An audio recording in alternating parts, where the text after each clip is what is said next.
एगो बेटा पिता के हत्या कर दे, हत्या करे से ज़्यादा ओकर आरोप लागल भी एगो बहुत बड़ा गुनाह है। रउआ पता हत्या के आरोप लागता, रउआ भागल भी चलते नहीं। हाँ, यही से आज हम रउआ सामने आइल बनी कि जौन आरोप हमरा ऊपर लागता एके पब्लिक तक एक मैसेज जाओ कि लोग के पता चले कि एगो बेटा कितनो बेरहम हो सकेला, तब ना बाप के नहीं के मार लोग पब्लिक जौन भी ये न्यूज़ के देख के आज समझे हमनी के उनका से एक पैसा के कोनो लालच ना रहला। के ये चीज़ के शौक लागते रह गए। हमार ससुर कभी हमरा लड़कन के अपना गोदी में बैठा ले कि बाबू आओ तुम लोग मेरे पोते हो। इन बच्चों से पूछिए आप, वो बच्चों पे क्या बीतता होगा जिसके दादाजी वहाँ बैठ के खा रहे हैं, उसके बच्चे वहाँ पोते बैठे हुए हैं। आप बताइए क्या बीतता होगा। मम्मी आई मतलब कपड़ा खोल मतलब वास्तु दिलाया, वहाँ से आई कपड़ा खोलने लगी। चाचा आए और गंदी गंदी गाली देने लगे और रूम में घुस के मम्मी को ना पटकने लगे, झगड़ा करने लगे। तो दादाजी थे नहीं, दादाजी खेत में गए थे, खेत पटोड़े थे और पापा थे वहाँ पे जहाँ घर बन रहा था। तो क्या हुआ, फिर जब मैं गया मैंने पापा को बुला लिया और फिर ना जब झगड़ा हुआ तो मम्मी दौड़ के गई। तो जो उनमें यहाँ पट्टी लगाई है तो वो इसलिए लगी क्योंकि मम्मी ने गेट बंद कर दिया। अब कोई भी खुद को बचाएगा, गेट बंद कर देगा, मार रहा तो कोई, तो उनने गेट जैसे ही बंद किया ना तो उनको यहाँ लग गई और ये फट गया तो थोड़ा सा खून आया। तो वो गए हॉस्पिटल लेके, दादाजी गए साइकिल से गए थे, एकदम ठीक होके वहाँ पता नहीं कौन सा इंजेक्शन दिलवाया, उसके थोड़ी देर बाद वो गिर गए और फिर उनको देवरिया लेके गए। मेरे मम्मी पापा पीछे तक गए थे और फिर वहाँ रास्ते में उनकी डेथ हो गई। ये घर हूँ गई नहीं कि जाके मम्मी की स्थिति देखी जाता, घर पे पुलिस रहे और रात के हमनी के दोनों आदमी बाइक से भाग नहीं जा। हमके तकलीफ ना रही कि हमारे ससुर में हम देवरिया थोड़ी गई रहती। हमार देवर जेठ पेंशन लेत रहा लो, पैसा लेत रहा लो, तो वो चीज़ बोला था। हम अनाथ रहनी है बहुत पहले से। हमारे ससुर हमारे 2 गो लड़कन के देखत रहन तो मुँह घुमा लेत रहन। मीट मछली खाना वो जो हमारे ससुर खा लियन, हमारे 2 गो लड़के कुर्सी पर बैठे रहिए सन, एक बार ना कहिए बाबू आओ बैठ के खा लो। और हम इतना दूध घर के भैंस हमारे सास समट के ले जाके बक्सा में बंद कर लेते रहिए ताला। गांव के ओझा वालों ओझा के घर से हम दूध अपना लड़कन के पियावत रहनी है। हमरा साथे इतना बुरा बुरा बर्ताव करत रहा। जब भी ससुर गंदा गंदा गाली भी देते रहा, लेकिन हमनी के झगड़ा बचावे खातिर कर्जा लेके घर में मकान में के काम लगनी है जो कि जितना जल्दी हमनी के जैसे निकल जाए जा। केहू भी व्यक्ति अपन घर बनावे आइल बा या घर बनावे खातिर वास्तु दिला के आके या मर्डर कर सकेला इस चीज़ के, और वो मर्डर ऐसन व्यक्ति के जे अपन खुद के बाप होके। हमारे ऊपर तुरंत 5 लाख रुपया का ऑफर आया कि अगर आप 5 लाख रुपया दे देते हो। वो चंद्रभाग मिसिर ने फ़ोन करके खुद बोला कि अगर 5 लाख रुपया दे दोगे तो हेमा विकास के नाम नहीं आने देंगे उसमें। हाँ, ताकि हम कुछ देम ना तह के मुआएम, तहार बहन चो तह के मुआएम। हमारा घर में हमार सास कलकत्ता गंगा सागर नहाए गई बड़ी तो 4 गो दाव ले आयल बड़ी। कभी भी वो दाव लेके बेटा के काटे पड़ जात रहिए। तोरा के हम ना देम, हम तोरा के ना करेम, तोरा के कुछ ना देम, हम अपन एक संपत्ति ना देम। फिर BA, BCom, BSc, MA, MCom करें विश्व की सबसे बड़ी यूनिवर्सिटी इग्नू से। सॉल्व असाइनमेंट्स और गाइड बुक्स प्राप्त करें। संपर्क करें Mahakal computers, DAV PG college के पास, पंच मंदिरा मोड़ से दाहिने, सिवान। नमस्कार, हमें रानर व देख रहा बनी मैच बॉक्स। और मैच बॉक्स पे काल एगो खबर हुआ देखले होखे, जौना में खबर में रहे कि एगो सैनिक, एगो सेना के जवान अपना पूर्व सेना के जवान पिता के हत्या कैले बा। ये खबर आइल, ओकरा बाद जे भी ये खबर के देखलस वो एक बार सोचे पर विवश हो गई कि आखिर कलयुग कौना तरफ जा रहल बा। फिर हमरा पता चलल दूसरा पक्ष के बारे में, जकरा पर आरोप लागल बा अपना पिता के हत्या करे खातिर। वो पतोह के आरोप लागल बा जौना पतोह पर अपना ससुर के हत्या करे खातिर। वो लोग से हमारा बातचीत भइल, हम पहुंचल बनी। हालांकि यहाँ लोग अभी मर्डर केस बाटे, FIR बाटे, तो यहाँ लोग अभी घरे नहीं खी बल्कि कहीं कहीं बिता रहल बनी समय। पोस्टमार्टम रिपोर्ट के इंतजार बा, पोस्टमार्टम रिपोर्ट नहीं खे आइल। 2 गो तथ्य सामने आवता। एक तरफ परिवार जौन बा आरोप लगा रहल बा कि हत्या कल गई बा पिताजी के, दूसरा तरफ कुछ स्थानीय लोग से बातचीत कही तो लोग कहे कि हार्ट अटैक भइल बा। अब का नहीं के पोस्टमार्टम रिपोर्ट आई तब क्लियर हो जाई। फिलहाल हेमा देवी नाम हरा उन्नो। हाँ, हमार हेमा देवी। राउर ससुर रनी है जे मरल। हाँ, हमार ससुर रनी है। काहे खातिर आखिर मार भउए? सुनवी को दिन वालो भूमि पूजन या कुछ कमी लो, वास्तु दिवमी लो, तो ये वास्तु के शुभ कार्य क के या मर्डर काहे? हमनी के वास्तु दियोमी जा, हमनी के वास्तु देवे खातिर आई रहनी है जा। इंदौर में हमार हस्बैंड आर्मी में जूनियर कमीशन ऑफिसर के रैंक पे बानी। तो हमनी के वास्तु देवे पहले हमनी के अपना ससुर से कहनी जा कि हमनी के कहीं जमीन दे दी जा, हमनी के अपना के घर बनवा ली जा। अच्छा। लेकिन हमार ससुर ए पर राजी ना भईनी। हमार ससुर हमरा हिस्सा के जमीन 2 जगह अपना दोनों बहू लोग के नाम से लिख देनी जा, के कागज हमरा लगी बा। हमार ससुर हमरा हिस्सा के नाम के जमीन हमरा हिस्सा के नाम के जमीन बेच के हमरा जेठ के नाम से पूना में फ्लैट दिला देहनी। अच्छा। हाँ, ओहू के हमरा लगी प्रूफ बा, आप देख सकतनी। और हमनी के जब आवत रहनी जा तब हमनी के ऊपर लाठी डंडा ये सब मारत रहला ससुर सास देवर। आगरेनाथ तिवारी जी हमार देवर बाड़न, वो जब आवत रहनी जा हमनी के हमरा हस्बैंड के 2020 में भी हमरा हस्बैंड के बहुत मार मरले रहे। हम लेके अपना मम्मी के घरे आ गईनी। हम कभी भी ग्वालियर बरौनी से मैरवा उतरत रही अपना मम्मी के घर से आटा चावल लेके हम जात रही। उमें हमके 2 रूम देले रहल लो, रो चल के देखी हम 10 गो लोगों के देखाएम। ओमे हमनी के बनावत खातिर नहीं जा, बाकी सारा रूम के हमनी से ताला लगावत रहलो। हमके ना चावल आटा देत रहलो ना कुछ देत रहलो। हमनी के उनका पेंशन के भी लालच ना रहला। हमनी के झगड़ा बचाही खातिर घर के परिवार के अपना से पैसा दे के जमीन खरीद के वो वास्तु दिवावे गईनी जा। तभी भी हमरा ससुर के ये बात रहे कि हम तक के घर ना बनावे दे, जब तक तू आगरे के नाम से छड़ गिट्टी के दुकान ना करबू तब तक ना बनावे देम। अपना सर्विस में 3 हिस्सा ना लगेबू तब तक हमरा संपत्ति से ना लेबू। ऐसन कहीं भइल बा कि केहू लेकिन और सास जब हम बात करत रही तो वहाँ के कमी कि सारा खेल जो वाला पेंशन के पैसा बांटे खातिर बार बार राउर पति द्वारा लड़ाई। ये बताई वो पेंशन के पैसा बढ़ती तो हमरा 6 से 7 हज़ार रुपया हिस्सा मिली। उसे हमार का होके के बा, हमारे एगो हो छोट लड़का बा ओकरा के 1.5 लाख रुपया सालाना दे के हम मिलिट्री स्कूल के तैयारी करावतनी। उनके 6-7 हज़ार रुपया से हमरा कुछ होके के बा कुछ ना। हमरा पेंशन के एक भी झगड़ा ना रहला। उ जो घर जमीन बेचत रहला हमें ओके हमनी के तकलीफ रहला दुख रहला कि 2 गो पतोई के नाम से लिखले रहला हमें बेचत रहला हमें। फिर भी हमनी के जहिया झगड़ा करे के रही हमरा हिस्सा के जमीन लिख लेन तहिया हम आके ना कह देती उनका से। आई बताई रौरे पापा अगर केहू अपना भाई के लिखत रहें तो रौरा वो चुपचाप सुने देखे, ऐसा हो सकता नहीं हो सकत ना। तो उनके रहला कि सर्विस में 3 हिस्सा लगावा, आगरे के 10 लाख के चाहे दुकान कर, तो उतना संभव नहीं है एक फौजी से। एक फौजी अपना परिवार के खिया पियाले रहले उहे बहुत बा। ये वजह से जब हम अइनी है अलगा वास्तु भी दिवैनी, वास्तु दिवा के घरे अइनी तो हमरा देवर के साथे हमरा थोड़ा बहुत मतलब बाता कहनी होखे लगल झगड़ा झंझट में। देवर हमार कपड़ा उपड़ा सब फरले रहलन, हमके झोटा पकड़ के घिस घिस मरले रहलन। हम दिखाई थी जैसे सूट खोल के मरले रहलन। हमरा देवरे से बाता बती होत रहे। हमार बाबू ओजे हमार हस्बैंड ओजे खुट्टा उट्टा गड़ावत रहलन जहाँ होत रहे। हमरा मैके के केहू ना रहे। हमार बाबू गइलन पापा के बोला के लेलन। ससुर भी खेत में पानी पटवत रहलन, अइलन उहो सुनलन। सुन के आके हमरा हस्बैंड के पूरा गाली गलौज कइलन कि केहू पता ना कौन तिवारी हमें उ जे भी बोला के तहके मर्डर करा देम, हई करा देम, हऊ करा देम। हमार ससुर कहलन ठीक बा तारा जोन बुझाई तू करी ह। ओकरा बाद से उ साइकिल उठौलन गइलन कहलन चल केस कइल जाओ इनका पे। उनके बहुत पहले से सपना रहला तहके नौकरी ना करे देम, तहार बाल बच्चा ना पढ़ावे देम। ए वजह से हमनी के भागतो रहनी है जा कि हमके नौकरी फंसावे के कहत रहन। ई हमार एसपी के लगी भी कंप्लेन बा, थाना प्रभारी के लगी भी कंप्लेन बा, मतलब उधर डीएसपी डीआईजी सब तर कंप्लेन बा। हमरा फौजों में कंप्लेन बा कि हमार बाप कभी भी हम जाता नहीं हमके फंसा सकेलन। ई हमार 2020 से भी सब जगह कंप्लेन बा, रोरा कहीं भी पता कर लेम। तब उ ससुर हमार साइकिल उठौलन चल थाना पर केस करे। ओइजा गइलन, ओइजा पता चलल कि हॉस्पिटल पे गइलन जब उनके तबीयत खराब हो गइल बा। उनके कौन पता ना इंजेक्शन लागल हो, वजह से वो गिरत आ रहन। हमनी से इतना झगड़ा मारा मारी भई रहे। हमरो आवेदन थाना में बा, हमू केस कैले बानी। अइनी घरे जब हमनी के पता चलल कि माने पापा गिरत रहन, हमनी के दोनों जना गइनी जा बाइके से देवरिया गइल बानी जा। देवरिया आस्था हॉस्पिटल के हम रिकॉर्डिंग रुआ के सुना देतानी। आस्था हॉस्पिटल में जब हम गइल बानी तो ओइ जग एम्बुलेंस बाहर ही लागल बा। एम्बुलेंस में ससुर हमार ख़त्म हो गई रहनी। ओमे हमनी के गइनी जा दोनों आदमी पकड़ के ससुर के रोल बानी जा। ई उतर गइलन, हमार देवर हमके ढाई देलन गाड़ी पर से। हमरा एगो चाचा ससुर के लइका ढोलू तिवारी उहे हमके पकड़लन, कहलन भाभी कैसे आइल बड़ू। हमनी कहनी जा बाइक से। ओ जैसे फिर उनके एम्बुलेंस के पीछे पीछे हमनी के दोनों जना आइनी जा। हॉस्पिटल के लगी थाना के लगी आइनी जा तो ओ जा एक जना हमार मामा बड़न चरनर भाग मिसिर। उ मामा महाभारत के मामा बड़न। उ महाभारत अपना भगिनन में रच देले बड़न। उ मामा उजा खड़ा होके कहलन कि पोस्टमार्टम करावा, फसावा, हई करह करा। हमनी के उजा बहुत रिक्वेस्ट करनी जा कि जोन भइल एके टेंशन खत्म करलो, हमरा मारला से मरल नहीं खन, आगे जोन इनकर प्रक्रिया बा कइल जाओ।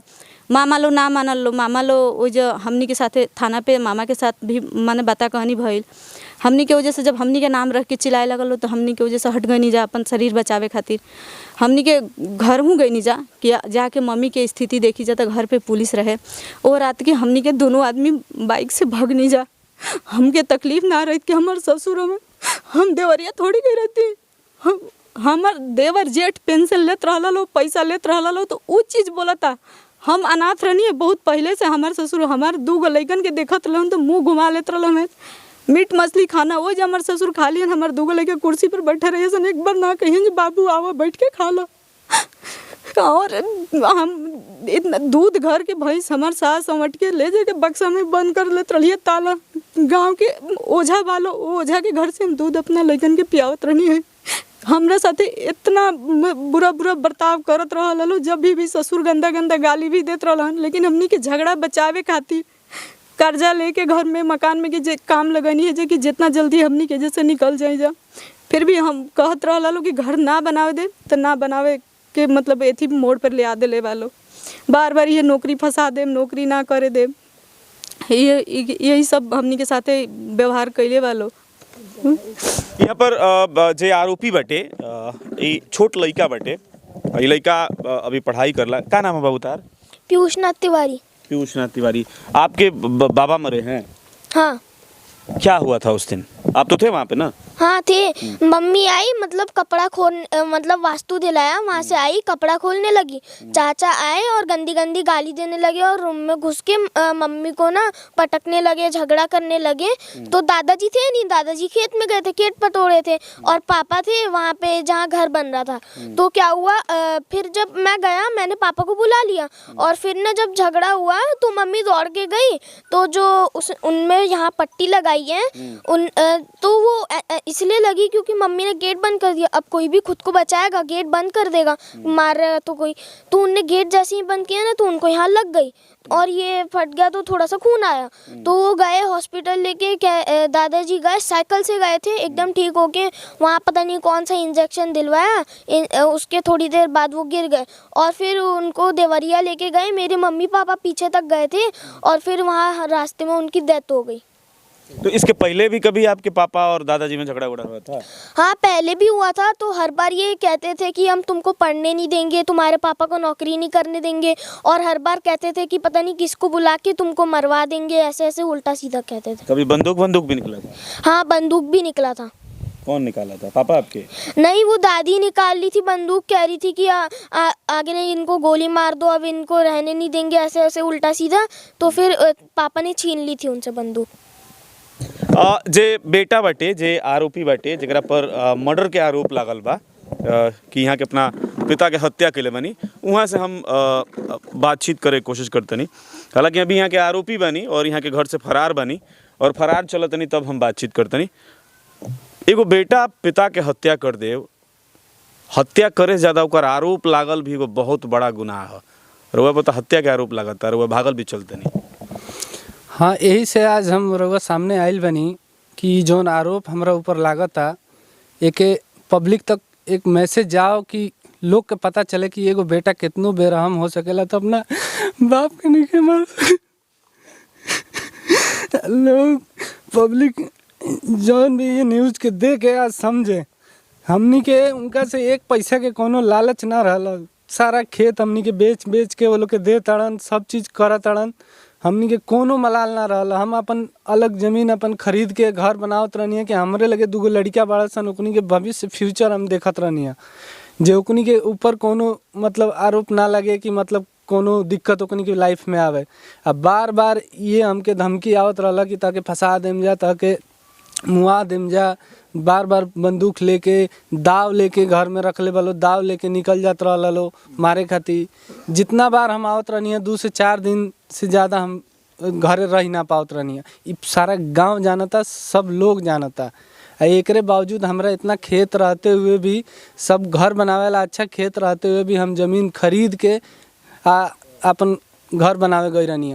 केहू भी व्यक्ति अपन घर बनावे आइल बा या घर बनावे खातिर वास्तु दिला के आके या मर्डर कर सकेला इस चीज़ के। वो मर्डर ऐसन व्यक्ति के जे अपन खुद के बाप होके ई तो मतलब सरासर नाजायज फंसावल जाता आ जौन ये लोग के मनोकामना रहल तो पूरा होता। एमे सबसे बड़ा रोल हमार एक जना मामा बाड़न चंद्रभान मिसिर, जिनकर घर गुठनी थाना में ही मिसरौली गांव के हुए। उनसे हमारा बात भी भई रहे, हमसे एक जो घटना भइल ओकरा बाद भी बात भइल, लेकिन उहो ई बात के स्वीकार करत रहे कि ई इंजेक्शन लगला से उनकरा तकलीफ भइल बा, ई सारा चीज़ वो सब जानत रहे, लेकिन जानबूझ के हमके ई केस में फंसौले बालो और हमसे पता ना का खोजत आलो, अभी तो हम नहीं बता सकत। हाँ, 2020 में हम एकर लिखित आवेदन एसपी अभिनव कुमार रहलन उनके ऑफिस में जाके मिल के उनकरा के ऑफिस में हम देले रहनी।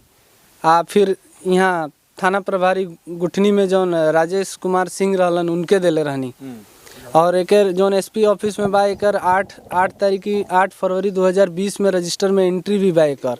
हाँ, हमनी के लगे एहू के प्रूफ बा कि मतलब हमनी के पहले से एकर आशंका रहल कि ई लो हमनी के साथे इस तरह के कांड करी लो। तो हम 2 साल पहले जौन चीज़ आज भइल बा, हम ये 2 साल पहले हमके कैसे पता चल गई रहल ई चीज़ कि हमरा साथे होखे वाला बा। तो ई झूठा हमके फंसावल जाता। आज जे भी समाज में जे भी न्यूज़ के देखो, ये न्यूज़ के मतलब सबके फैलाओ कि एगो बेटा अपना बाप के मार नहीं के सकत।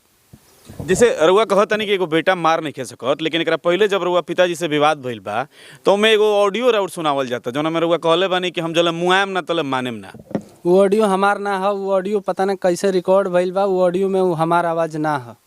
वो ऑडियो सुनाओ तलो, ऑडियो में वो हमार आवाज़ हइले ना है। हाँ, तहके हम कुछ देम ना तहके मुआयम, तहार बहन चोदो तहके मुआयम। हमरा घर में हमार सास कलकत्ता गंगा सागर नहाए गई बड़ी तो 4 गो दाव ले आइल बड़ी, कभी भी वो दाव लेके बेटा के काटे पड़ जात रहिए। तोरा के हम ना देम, हम तोरा के ना करेम, तोरा के कुछ ना देम, हम अपन एक संपत्ति ना देम। फिर भी हमनी के ये झगड़ा बचावे खातिर हटनी जा। वो ऑडियो कैसन ऑडियो हटे, वो हम आवाज़ अब मिलाई कैसन ऑडियो है का है वो हमनी के नहीं जानत, लेकिन हमनी के मुँह आवे खातिर हमेशा हमनी के ऊपर ही धमकी आवत रहल। रउआ एगो बेटा जब बाप के हत्या ना करी तो एगो बाप जौन अपना बेटा के जन्मैले बा ओकर हत्या थोड़ी कर दी।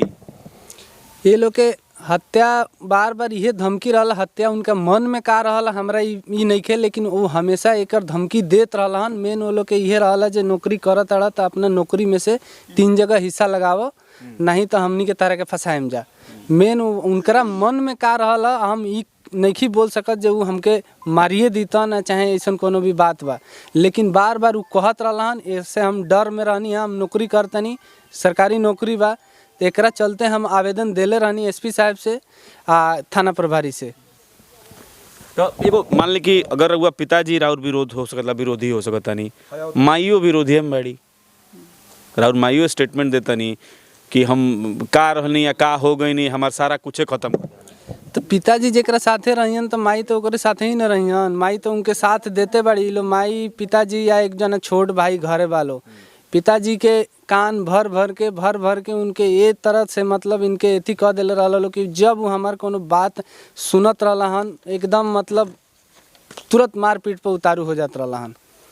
हाँ, आई लो दोनों जना छोट भाई सबसे पहले आगे चढ़ जइहन जे कब ये लोग के आपस में मारपीट करा दिल जाए, जे माई बाप कबो इनकरा से मिल ना पाओलो, ये लोग कबो एक ना हो पाओलो, आई लो ये लोग से हमेशा दूर रहो, ताकि पिताजी हमार साथ देश रहस, इनके घर से भगा देस, जोन हमार मकसद बा तौन उनमें हम कामयाब रही। ये बताई जहिया हमारू जमीन 2 गो पतोही के नाम से हमार हिस्सा लिख दिलन, अगर हमरा मार करे के रही तो हम वही दिन आके कर ले रहती। जहिया हमार हिस्सा के जमीन रोरा कागज देखी डाली, जहिया बेच के अब बड़ा वाला बेटा के पूना में जमीन फ्लैट दिला दिलन, तहिया हमरा आवे कोई मार करे के रही तो हम अपना ससुर से कर ले रहती। उनके फ्लैट ले आयल, हमके कोनो तकलीफ ना, हम अपना से किन के बनवावे जात रही है तो वो कहत रहे कि हमनी के जरावे खातिर बनवावत रहन। हमारा 2 गो लइका बड़ा सन, हमरा 1-2 गो रूम में काम चली। हमार 17 साल नौकरी निकल गई, 2-4 साल और नौकरी बचा रहा, हम अपना के अपन भविष्य ना सोचे हैं। और माँ हमेशा माँ के तो यही शब्द रहल हम तह के देबे ना करे, हम तक के कहीं 1 इंच अभी भी गांव में रोरा पता करी सारा भाई लोग के खेत हमार ससुर हड़प के रखले बड़न। अभी दादा ससुर के खेत हमार ससुर नईखन बटले।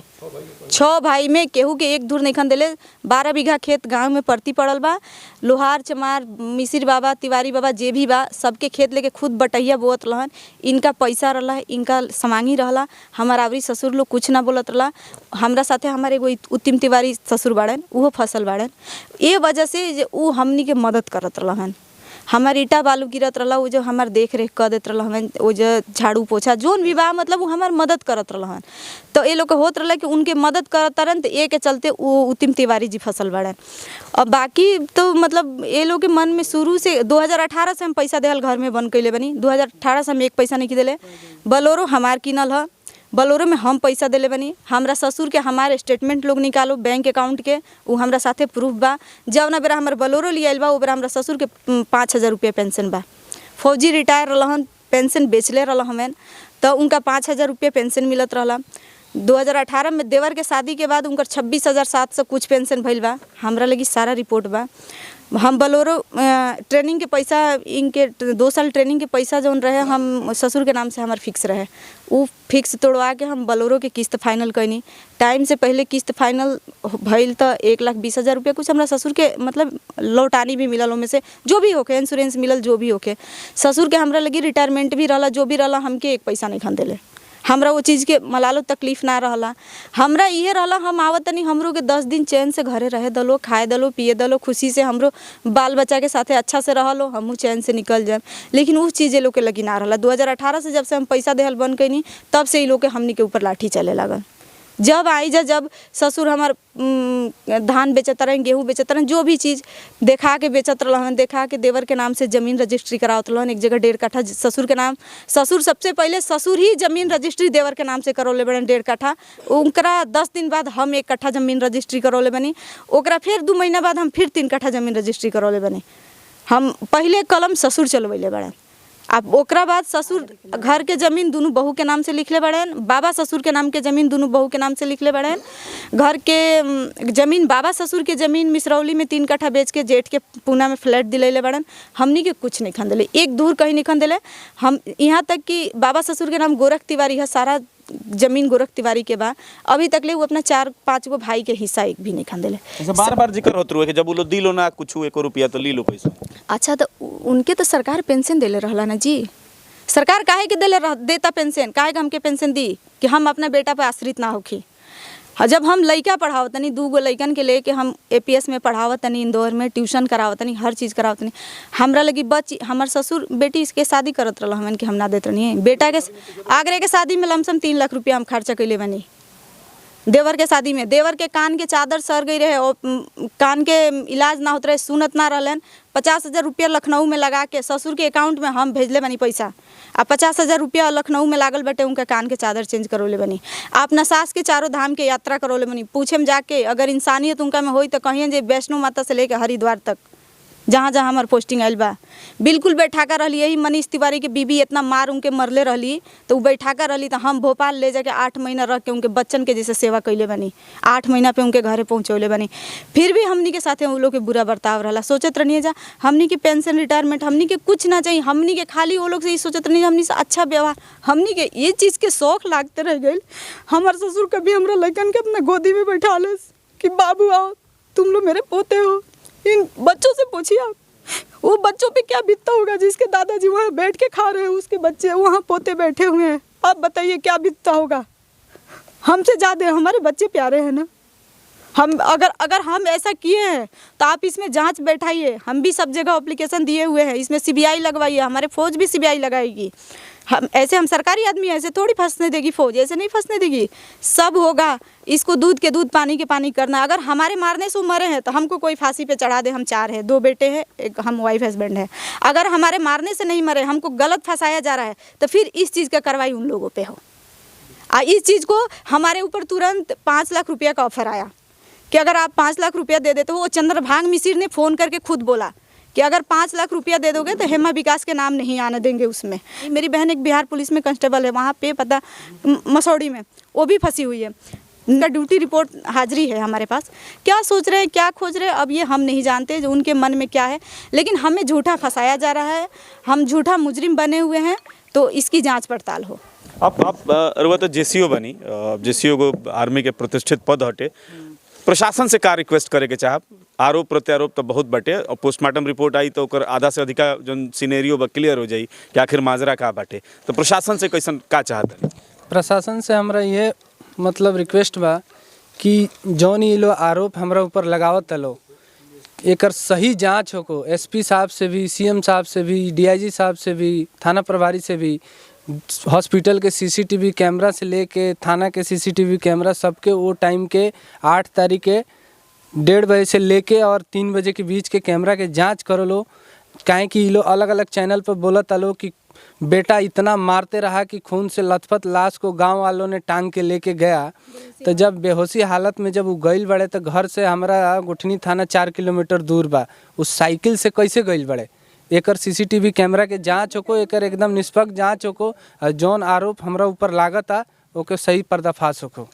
हाँ, दूध के दूध, पानी के पानी। चलिए देखिए माजरा ये बटे, और अब दोनों तरफ से अगर सुनल जाओ तो दूगो कहानी निकल के आवता, लेकिन अगर मूल जौन जड़ बटे वो कहीं ना कहीं पैसा और जमीन बटे।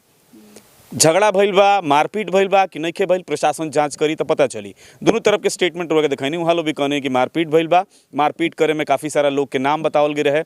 यहाँ के जौन बा, यहाँ के आपन बात कहनी कि हमरा साथे का भइल बा, तो प्रशासन से रिक्वेस्ट रही, माननीय एसपी साहब से रिक्वेस्ट रही कि एकर एसआईटी के गठन करवाई और एकरा के बारीकी से जांच कराई, ताकि केहू अगर केहू बेगुनाह बा तो फंसे ना, अगर केहू दोषी बा तो बचे ना, चाहे वो केहू होको, चाहे यहाँ के होके चाहे उ लोग हो, जे भी दोषी बैठे ओकरा सजा मिले के चाहिए। और जे बेगुनाह बा ओकरा ऊपर जौन इतना बड़ा आरोप कहल जाओ या लांछन कहल जाओ, जौन भी कहल जाओ उ हट जाओ। लेकिन अगर सही में यहाँ के दोषी बनी तो यहाँ की सजा भी ज़रूर मिले के चाहिए। फिलहाल देखत रही मैच बॉक्स।